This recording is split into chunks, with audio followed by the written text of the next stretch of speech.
channel Ngulik Horor.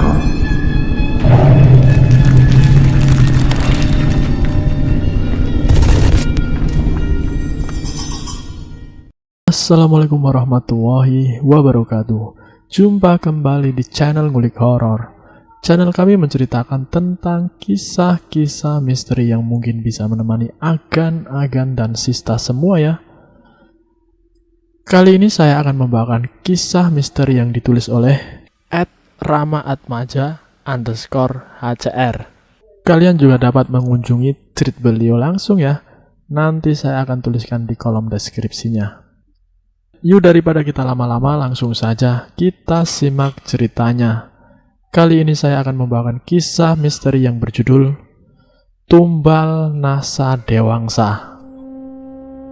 Pada tahun 2000-an atau entah tahun berapa aku lupa, itulah yang dikatakan oleh narasumber tentang kejadian yang pernah dia alami waktu berkunjung ke desa nelayan. Ya, desa nelayan ini ada dan tempat kelahiran Rama. Waktu itu Rama sedang duduk di teras dan melihat Pak Pandu lewat depan rumahnya. Rama sekarang tidak berada di desa nelayan, tapi sedang berada di kota berbeda. Pak Pandu berhenti dan kita ngobrol sejenak. "Aku pernah main ke desamu," celetak Pak Pandu. "Di mananya?" tanya Rama penasaran. "Blok wetani pun lepen." "Bagaimana Pak? Hebat kan?" tanya Rama tersenyum memandangnya. "Bukan hebat lagi, istriku hampir jadi korban," jelasnya dengan nada tinggi sambil melebarkan matanya setengah melotot.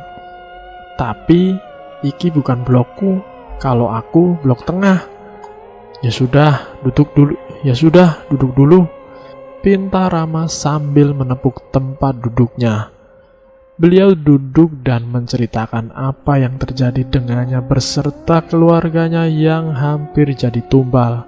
Tapi Rama tak mendapatkan informasi yang detail. 23 Januari 2020, Kamis pukul 8:30 malam. Waktu itu Rama sedang main ke rumah teman dan Pak Pandu lewat depan rumah temanku. Otomatis Rama menyuruhnya duduk dan suruh menceritakan lagi apa yang pernah beliau ceritakan. Waktu ketemu sama Pak Pandu untuk yang kedua kalinya hari itu malam Jumat Kliwon, dan kita ngobrol mistis sampai lewat tengah malam. Dan ya, kita ngobrol di teras 3 orang. Tetapi banyak yang ikut gabung. Ada yang keluar dari got tempat pembuangan air, melambai sambil nawarin emas setumpuk. Ada yang cuma melihat dari balik kegelapan. Malam itu lagi asik ngobrol sama teman di teras rumahnya, Pak Pandu dengan menepati janjinya untuk melanjutkan cerita. Tetapi awal kedatangannya agak nyeleneh. Pak Pandu berjalan dari arah barat dan sampai di samping rumah teman, dia berhenti. Marah-marah tak jelas tanpa bersuara, hanya melalui gerakan tangan dan matanya. "Sudah nggak waras ya?" teriak Rama memanggilnya. Walau Pak Pandu orang tua mendekati umur 50-an, beliau bisa diajak bercanda. Dan kenapa Rama seperti itu? Karena dia memarahi makhluk yang menghuni rumah angker berlantai 2 yang ada di sebelah rumah temanku. Di rumah ini banyak sekali orang yang diganggu dengan penampakan-penampakan, tak terkecuali Ustadz Imam, tokoh yang pernah Rama ceritakan di dalam opening cerita hantu Arab. Beliau kabur saat duduk di teras rumah paman, yang rumahnya tepat menghadap rumah angker tersebut. Jadi di depan rumah teman Rama ini ada rumah yang menghadapi utara dan sebelahnya rumah paman. Sedangkan di sisi kanan ada rumah angker itu. Jadi rumah paman dan rumah teman ada selisih jalan yang kecil dan rumah paman tepat menghadap rumah angker di sebelah rumah teman. Lanjut lagi ke awal saat Rama meneriaki Pak Pandu dan melambaikan tangan. Pak Pandu melihat dan dia langsung mendekat. Rama masih cengengesan karena melihat tingkahnya. Mungkin bagi orang yang bisa melihat, hal itu sah-sah saja. Tetapi beda dengan Rama yang tak bisa melihat makhluk halus. Pak Pandu, Rama suruh duduk dan dia pun duduk. Lantas teman menawarkan kopi dan langsung pergi masuk ke dalam rumah untuk membuatkan kopi untuk Pak Pandu. Beliau pun akhirnya menceritakan kisahnya mulai dari awal lagi dan kali ini agak detail. Dan bukan cuma kisah itu saja, tetapi ada kisah lainnya yang juga dia ceritakan. Sampai-sampai mengundang para makhluk astral seperti yang awal Rama tulis. Tetapi alangkah baiknya masuk dulu ke ceritanya. "Duk, kapan pulang?" tanya Imron dalam telepon. "Mungkin besok atau lusa," jawab Pandu. "Ya sudah, Duk, aku nitip uang ya. Untuk masalah ongkos nanti aku kasih," ucap Imron. "Kenapa nggak langsung saja?" tanya balik Pak Pandu. "Ya, sekalian kamu mampir ke rumah dan silaturahmi," jelas Imron. "Ya sudahlah," ucap Pandu dan tak lama menutup telepon genggamnya. Pandu kerja sebagai kuli di wilayah Jawa Tengah, sedangkan Imron dia bekerja di luar negeri. Pandu tak tahu kalau ada sesuatu yang kelak dia sesali. Berniat baik tetapi malah berbuntut tak baik bagi dirinya sendiri.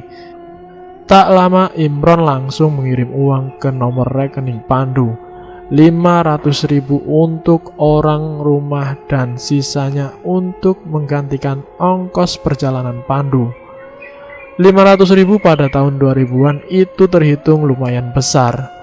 Sampai-sampai Pandu terpikir terus perihal uang tersebut takut hilang. Hari kepulangannya pun tiba. Pandu pamit sama bos dan rekan kerjanya. Lalu dia segera pulang dengan menaikkan bus malam. Sepanjang perjalanan Pandu merasa was-was. Dia yang biasanya tidur di tengah perjalanan sampai tak bisa tertidur. Saat bus melewati alas roban, Pandu melihat dari balik jendela bus mengamati hutan tersebut. Wah, Pandu menguap. Menaikkan kedua tangannya ke udara. Dia menurunkan kedua tangan, lalu melirik ke arah kiri. Pandu duduk sendiri dan di sebelahnya tak ada orang. Sedangkan sudut lain dari sisi kiri bus atau kursi nomor 3 dari hitungan kursi yang diduduki oleh Pandu setelah adanya antara kursi para penumpang. Dia melihat sosok kakek tengah duduk. Wajahnya pucat, rambut ubahnya tertutup peci hitam. Dia mengenakan kemeja lusuh berwarna putih. Sedangkan pandangan matanya lurus melihat arah depan. Pandu tak merasa aneh, padahal kursi barisan dia duduk tak ada orang lain, dan bus pun tak berhenti. Tetapi tiba-tiba ada orang duduk di situ. Pandu tak menghiraukan dan kembali melihat arah depan. Bus pun mulai melewati alas roban dan Pandu memejamkan kedua matanya sambil menggerakkan kepalanya ke kanan dan ke kiri untuk menghilangkan rasa lelah. Setelahnya dia membuka mata dan melihat lagi ke arah kiri, tepatnya melihat sosok kakek tersebut. Alangkah kagetnya karena sosok sang kakek tiba-tiba menghilang. Pandu langsung berdiri melirik ke penjuru arah. Tetapi tak ada orang sama sekali. Hanya ada supir dan kondektur yang duduk di bagian depan, menatap lurus tanpa melihat ke arah belakang. Padahal awalnya di dalam bus ada beberapa orang. Yang tersirat di pikiran Pandu, semua orang sudah pada turun dan mungkin ada yang sambil tiduran hingga tak terlihat oleh kedua matanya. Kakak itu pasti jin, gumamnya dalam hati dan kembali duduk. Hati-hati ya cu, terdengar suara kakek-kakek berbisik ke telinganya. Pandu kaget dan dia terbangun dari tidur. Rupanya saat dia menguap, dia langsung tertidur. Pandu melihat ke arah kiri, ternyata tak ada sosok kakek itu. Dan dia melirik ke arah kanan, tepatnya ke arah jendela. Nampak busnya hampir melewati alas roban dan terlihat sosok kakek tengah berdiri di pinggir jalanan. Kakek yang dia lihat di dalam mimpi. Tak terasa sampai di kecamatan yang ditunjukkan sama Imron. Pandu pun turun dari situ. Pandu pun turun dari bus dan memilih berjalan kaki sampai ke desa nelayan. Lewat tengah hari Pandu baru sampai di situ, sedangkan seharusnya pagi juga sampai. Tetapi entah mengapa jalan begitu macet, membuatnya agak telat. Pandu mulai berjalan. Dalam hati berharap ada teman yang lewat dan dia bisa ikut.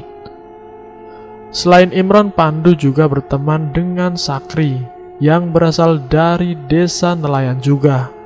Pandu berjalan kaki melewati jalan area pesawahan. Banyak tukang becak yang menawarkan jasanya saat melihat Pandu tengah berjalan sendirian. Tetapi dia menolak dengan alasan nunggu jemputan. Sesekali Pandu menoleh ke arah pohon beringin yang membuatnya bergidik ngeri. Walau siang hari Pandu dapat melihat hal yang orang lain tak bisa melihat. Beringin ini tak begitu besar, namun ada di pinggir jalan dan berada di tengah, antara jalan raya dan jalan yang mulai terdapat rumah warga. Entah ada beberapa makhluk dan Pandu tak bisa menghitungnya lewat jari. Nampak uang koin dan sesaji terpampang di bawah pohon itu. Waktu Rama kecil pernah diajak main ke sini dan mengambil uang koin yang ada di sini. Gara-gara dia kalau lewat situ jadi suka melirik dan melihat ada uang koin gak ya? Kalau ada ya diambil. Pandu terus berjalan dan tak begitu jauh terlihat petakan sawah kosong yang tanpa padi atau sengaja tak ditanam. Di sini ada makhluk yang sedikit usil dan kerap mengganggu warga yang lewat. Entah sudah ada beberapa pengendara motor yang merenggang nyawa di dekat tempat tersebut. Bahkan korin dari para korban masih ada dan tertinggal di tempat itu. Pandu lanjut berjalan dan tak terasa sudah menempuh jarak 2,5 km. Dari situ baru nampak rumah warga. Namun masih harus menempuh jarak 500 meter lagi agar bisa sampai ke rumah Imron. Pandu masih terus berjalan hingga sampai di jembatan yang bisa dibilang tertanam tumbal. Pandu berhenti sejenak untuk melihat sungai. Sungai yang berbeda dari sungai pada umumnya. Konon kata orang terdahulu atau nenek buyutnya Rama kalau sungai ini dulunya seperti sebuah selokan dan ada ular besar atau yang biasa disebut ular lembu yang merayap, berkelok-kelok hingga sampai di laut. Katanya kepala ular tersebut ada di timur atau tepi laut dan bagian dari sungai yang tempat Rama tinggali adalah bagian badan dan ekornya ada di ujung desa bagian selatan. Dulu juga pernah terlihat penampakan buaya, padahal di sungai itu tak ada buaya sama sekali. Hantu air ular yang bagian badan dan kepala naik ke permukaan sambil bergoyang karena adanya acara hajatan zaman dahulu yang masih memakai gamelan sebagai pengiring musik. Waktu Rama kecil sering mendengar senandung gamelan dan nyanyian ketika lewat tengah malam dan hampir setiap malam. Namun karena sudah berbeda zaman dan semakin banyaknya penerangan dan anak muda yang sering bergadang, mungkin alunan gamelan tak lagi terdengar. Pandu melanjutkan perjalanan. Dia sesekali bertanya dan terus berjalan. Belok sebelah kiri, dia melihat lapangan bola dan tak jauh dari situ ada gedung bekas bangunan Belanda. Dulunya angker, tapi sekarang dipakai sama salah satu warga menjadi gudang pengelola ikan asin. Bangunan berlantai 2 dan di sisi terasnya nampak rel kereta yang masuk ke dalam sungai dan ujungnya berada di seberang sungai. Bukti kalau dulunya tak ada sungai. Airnya agak surut, terlihat jelas rel yang ada di dalam sungai. Pandu terus berjalan dan akhirnya dia sampai di rumah Imron dari alamat yang Imron berikan. Tak salah lagi kalau rumah besar yang berada di dekat sungai adalah rumahnya, gumam Pandu. Tapi dari blok tengah sampai ke arah pantai, sepertinya bukan perumahan manusia. Hampir setiap rumah ada makhluk halusnya. Bukan makhluk halus penunggu rumah, melainkan makhluk pesugihan. Lanjutnya berpikir, ada pocong, buto ijo, tuyul, kuntilanak, gendruwo, dan masih banyak siluman atau dedemit yang tak kalah seram daripada sosok-sosok tersebut. Biarkan, tujuanku bukan untuk mengusik mereka. Lanjut Pandu bergumam dalam hati. Di depan rumah Imron ada seorang ibu-ibu yang tengah berduduk. Dia mendekati ibu tersebut untuk bertanya. Bu, maaf mau bertanya, tutur Imron pada seorang perempuan yang tengah duduk di teras rumah. Ya, mau tanya apa? Tanya ibu tersebut sambil berdiri dari tempat duduknya. Apa benar kalau di sini rumahnya Imron? Tanya Pandu menundukkan sedikit badan dan menunjuk rumah pakai jempol tangan kanan. Benar, ayo masuk. Ucapnya tersenyum sambil menyuruh Pandu masuk ke dalam rumah. Rumahnya sangat berbeda dengan rumah yang lain. Hawa di rumah ini tak nyaman dan rasanya lembab. Saat masuk ke dalam rumah, hawanya makin tak enak. Belum lagi ada makhluk tinggi besar dengan bulu hitam lebat. Wajah mereka dengan mahkota yang menutupi rambut panjang acak-acakan. Tak salah lagi, makhluk tersebut adalah Nasa Dewangsa atau buto abang raksasa merah. Tetapi mengapa ada di dalam rumah ini? Duduk dulu, namaku Wati. Aku mamanya Imron. Ini minuman sama makanannya. Pandu duduk di ruang tamu dan Ibu Wati menyuguhiku makanan dan minuman. Beliau duduk di kursi yang berhadapan dengannya. Terima kasih Bu, tapi aku masih kenyang dan baru saja minum. Ucapnya menolak dengan senyuman. Bu Wati menatap Pandu penuh selidik. Tatapan matanya menunjukkan kekecewaan. Apa dia kira aku orang biasa-biasa saja yang tak tahu kalau dia seorang pelaku pesugihan? Kalau aku makan dan minum yang sudah dia sediakan, pasti lidahku langsung menjulur keluar atau mati. Amit-amit dah, gumam Pandu dalam hati. Oh iya, kamu siapa dan mengapa datang kemari? Tanya Bu Wati tersenyum, tetapi dengan tatapan mata memendam benci. Aku temannya Imron, datang kemari membawa sejumlah uang. Jumlahnya 500.000, coba dicek dulu. Ucap Pandu sambil menyodorkan amplop yang diambil dari dalam saku celana. Oh, terima kasih. Ucap Bu Wati mengambil amplop dan menghitung jumlah uang yang ada di dalamnya. Maaf Bu, aku tak bisa berlama-lama, masih ada keperluan lain. Ucap Pandu berdiri dari tempat duduk dan pamit sama Bu Wati. Tunggu sebentar. Ucap Bu Wati sambil berjalan cepat pergi ke belakang. Pandu duduk kembali dan menunggu. Tak lama Bu Wati menghampiri sambil membawa kantong plastik. Ini ada ikan, tolong diterima. Ucapnya sambil memberikan kantong plastik. Terima kasih Bu. Ucap Pandu tersenyum sambil mengambil kantong plastik yang Bu Wati berikan. Lantas dia pamit dan hendak pulang. Baru keluar gang, dia bertemu dengan Sakri yang berjalan sempoyongan. Weh sobat, dari mana?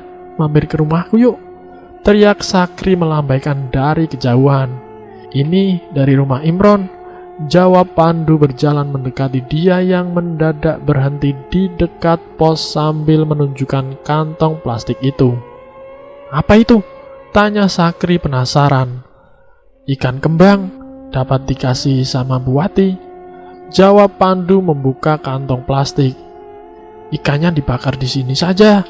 Nanti aku ganti berkali-kali lipat. Terangnya dengan sepoyongan. Gak ah, aku mau pulang. Jelas Pandu mencoba lanjut berjalan. Mampir dulu. Lagian rumahku tak jauh dari sini. Pintanya memaksa. Maaf, aku tak bisa.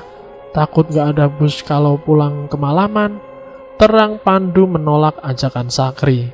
Ya sudah, kapan-kapan kalau kesini lagi jangan lupa mampir ya.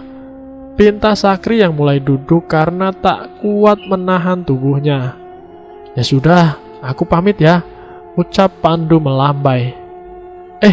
Aku antar ke depan. Pinta Sakri mencoba berdiri dari tempat duduknya. Gak usah, tadi kesini nungguin kamu gak nongol-nongol. Sampai aku jalan kaki dari jalan raya. Masa sekarang mau nganterin dengan kondisi sempoyongan seperti itu? Elak Pandu melangkahkan kaki meninggalkan Sakri. Tunggu. Kalau gitu, aku panggilin becak. Biar aku saja yang bayar.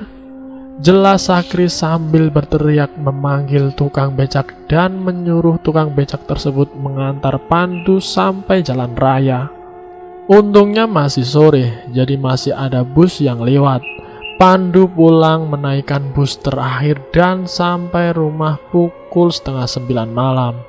Dia memberikan kantong plastik yang berisikan ikan kembung kepada sang istri, tetapi tak langsung memasaknya karena sudah kemalaman. Jadi ikan pun dimasukkan ke dalam kulkas. Pandu bermalam di rumah dan pagi buta sudah mulai berangkat ke tempat kerja yang jaraknya lumayan jauh. Baru 2 hari di tempat kerja, Pandu ditelepon sama anak pertamanya dan disuruh cepat-cepat pulang. Pandu sempat menolak, tetapi anaknya memaksa dan akhirnya Pandu pun pulang. Dalam perjalanan dia merasa tak enak, seakan ada sesuatu yang mengganjal di pikirannya. Apalagi Andri tak memberitahu alasan dia menyuruh Pandu pulang. Baru sampai di rumah, Pandu disambut dengan kurang enak. Kakak ipar mendekatinya yang belum sempat masuk ke dalam rumah. Kamu mau membunuh istri dan iparmu? Tanya Parno memincingkan mata. Membunuh bagaimana kak? Tanya Pandu heran. Siapa yang memberi ikan tersebut? Tanya Parno dengan nada marah. Buati, ibunya Imron yang dari desa nelayan. Jawab Pandu yang masih bingung. Rasanya bagaimana waktu kamu mendatangi rumahnya? Tanya Parno sambil menyuruh Pandu duduk di teras rumah. Rasanya lembab, aura negatifnya sangat pekat, apalagi ketika masuk ke dalam rumah yang hawanya lebih kuat. Jelas Pandu sambil duduk di dekat Parno si kakak iparnya. Sudah tahu seperti itu, tapi kenapa masih diterima? Istrimu hampir mati karena makan ikan yang sudah diremas sama Nahsa Dewangsa. Jelas Parno seperti petir yang menggelegar. Kan rezeki, masa ditolak? Ujar Pandu menundukkan kepala. Antara rasa bersalah dan amarah yang bergejolak di dalam dada.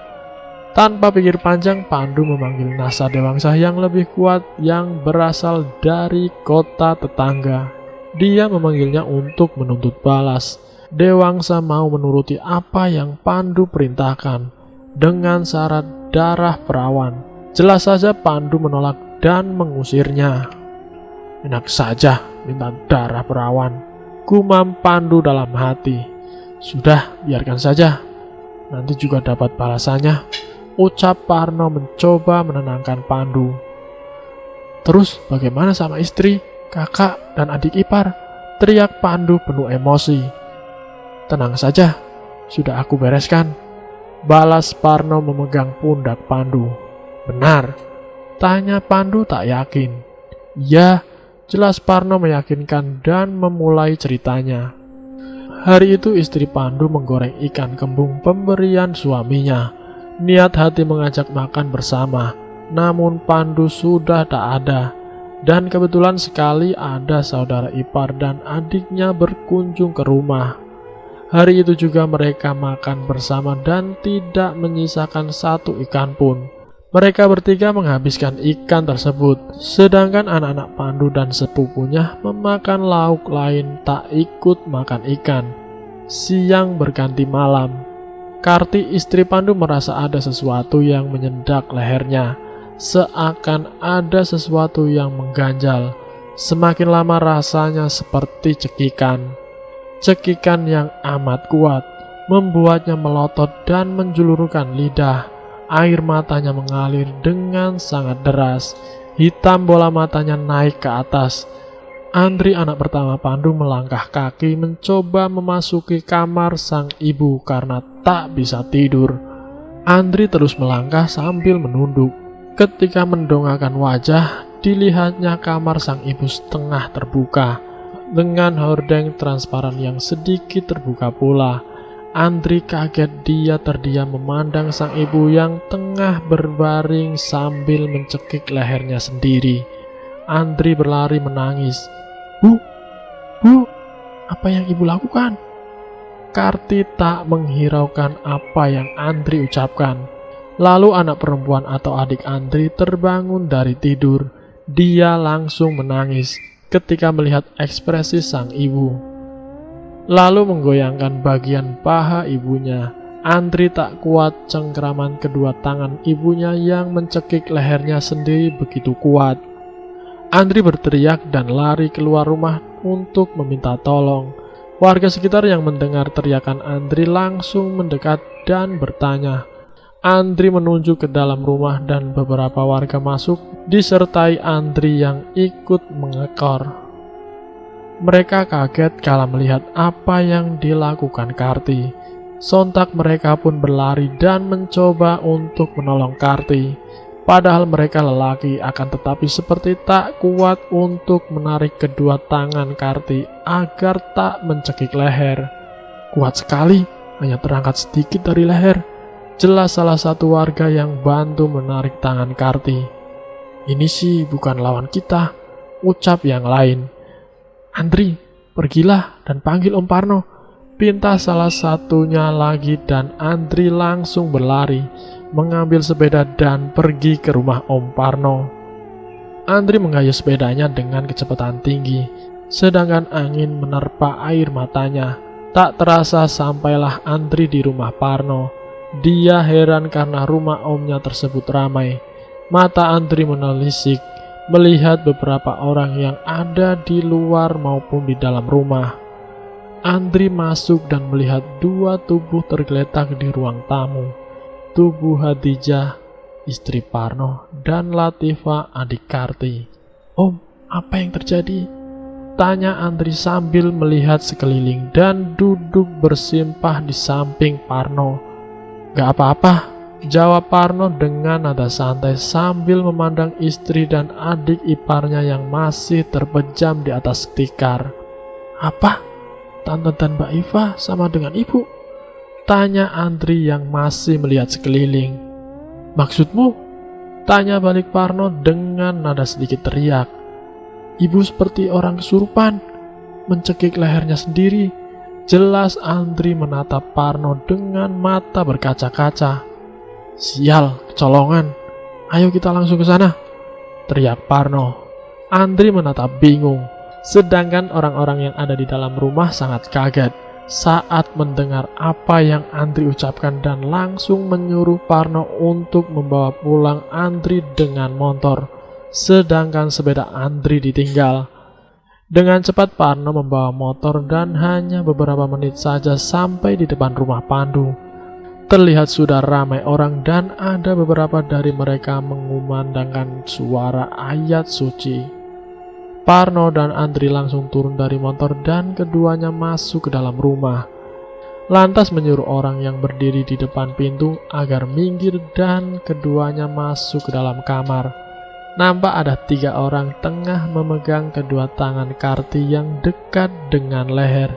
Kedua tangannya masih mencoba untuk menggapai leher. Terlihat keringat yang bercucuran dari ketiga orang tersebut dan wajah mereka sampai memerah. Parno duduk di samping Karti dan memejamkan kedua matanya. Tangan Parno seakan menarik sesuatu dan meletakkan sesuatu yang tak terlihat di atas dada Karti. Lantas Karti langsung pingsan dan kedua tangannya lemas. "Terima kasih kak," ucap Pandu. "Ya, sama-sama," balas Parno. "Oh iya kak, apa yang mas berikan pada Dewangsa hingga mau memutus rantai pesugihan tersebut?" tanya Pandu. "Aku memberinya sepasang baju pengantin," jelasnya. "Oh," timpa Pandu singkat. Parno mengajak Pandu masuk ke dalam rumah dan keduanya duduk di ruang tamu. Keduanya duduk dan Parno menyuruh Pandu melihat apa yang tengah terjadi. Pandu melihat kejadian itu, kejadian yang mengawali petaka tersebut. Pandu melihat Buati pergi ke belakang dan di sana ada Dewangsa tengah berduduk. "Calon tumbalmu," ucap Buati, dan Dewangsa berjalan pelan ke arah dapur dan langsung meremas beberapa ikan kembung. Buati hanya menatap sambil tersenyum kecil. Lalu tak lama Dewangsa mengangkat kedua tangannya dan Buati mengambil kantong plastik lalu mengambil beberapa ikan yang sudah diremas dan memberikan ikan tersebut pada Pandu. Pandu menitihkan air mata. Dia mencium tangan Parno seraya meminta maaf dan Parno hanya mengangguk seraya tersenyum. Pandu segera berdiri dan langsung pergi ke kamar, memeluk Karti sambil menangis seraya meminta maaf. Karti tersenyum sambil berujar, "Niatmu baik mas, kamu gak salah." Pandu menangis semakin menjadi, disusul dengan Andri dan adik perempuannya. Karti ikut menangis sambil tersenyum. Parno, Karti, dan anggota keluarga lainnya menyuruh Pandu agar tak menyimpan dendam kepada Buati dan menganggap kejadian tersebut tak pernah terjadi. Dan selesai. Itulah kisah tumbal Nahsa Dewangsa. Terima kasih sudah mampir di channel kami. Jika kalian tertarik dengan video kami, silahkan tekan tombol like, share, dan komen. Tekan subscribe untuk mengikuti video kami selanjutnya ya. Wassalamualaikum warahmatullahi wabarakatuh.